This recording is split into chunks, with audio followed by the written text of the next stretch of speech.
ladies and gentlemen, and welcome back to the world of V-Gaming Junkie News. The dross was exercised by Hylia's chosen hero, so there's nothing but pure gaming-related meatiness. It is all about the electronic good stuff as we dive deep in all that's new in the various interactive virtual worlds.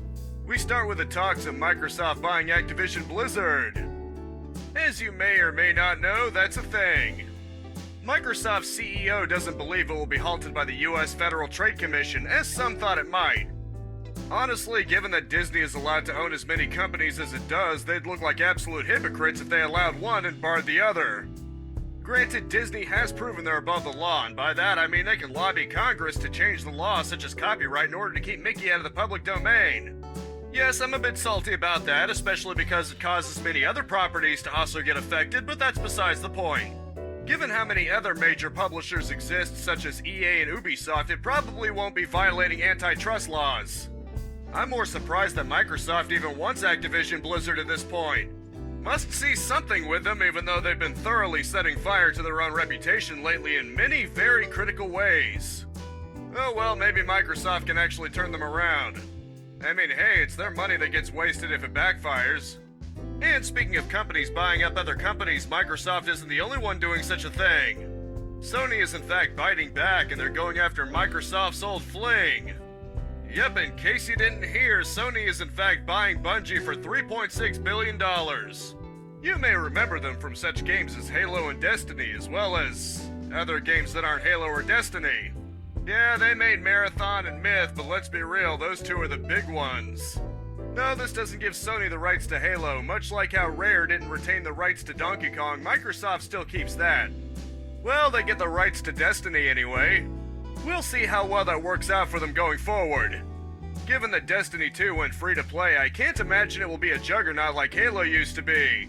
You never know though, they might make a Destiny 3 that'll blow everyone's socks off. I sure wouldn't put money on that bet, but I'm saying it's possible. If they can make a new IP like Halo, that could have some potential too.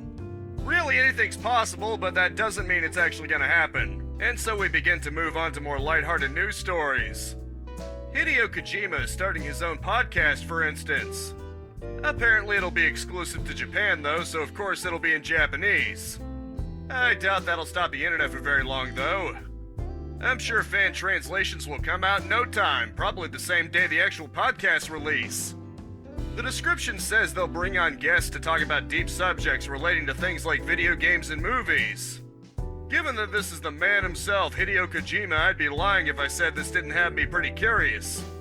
I look forward to being able to hear an English translation of such podcasts when they inevitably come out.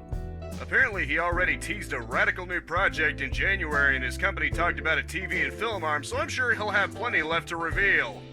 Hideo has already promised to stay creative as long as he can, so I admire the hustle. And so Sakamoto discusses the making of Metroid Dread. It seems Emmy as a concept is actually 15 years old. Perhaps not too surprising since it was obvious that they were inspired by Xenomorphs, another way the series took influence from Alien. Sakamoto also complimented Mercury Steam for really valuing Metroid and adding their own ideas, showing gratitude that they were able to continue working together after Samus returns. After their time with Castlevania didn't turn out so well, it's good to see they're able to find their stride with Metroid. Sakamoto discussed some other interesting things, like how they'd always envisioned Emmy to be a humanoid on all fours and how the sound they make are a motif for a type of turtle dove. One thing's for sure though, it's going to be interesting to see what happens next, whether it's Metroid Prime 4 or other Metroid games entirely. Given the potential of both allied and enemy Chozo and the promise of more Chozo existing and hiding, I look forward to seeing what the future brings for the series. But then my name used to be Metroid Junkie, so that might just be a tad biased. And so we finally get some new footage of The Wolf Among Us 2 beyond just Snow saying she needs Bigby again.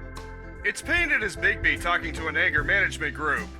Whether this is just a setup for the trailer or it ends up having a story recollection like with Tales from the Borderlands remains to be seen.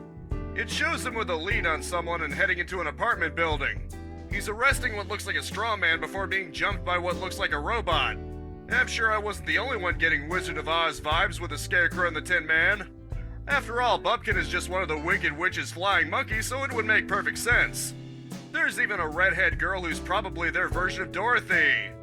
Big B ends up getting thrown through a wall and emerges in werewolf form.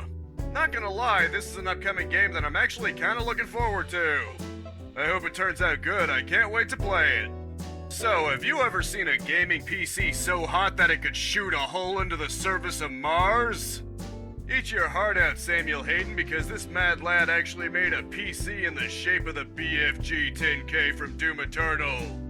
Packing an Intel i7-10700 CPU, a GeForce RTX 3080 GPU, and 16GB of ZADC RAM, it's certainly a beast to be reckoned with.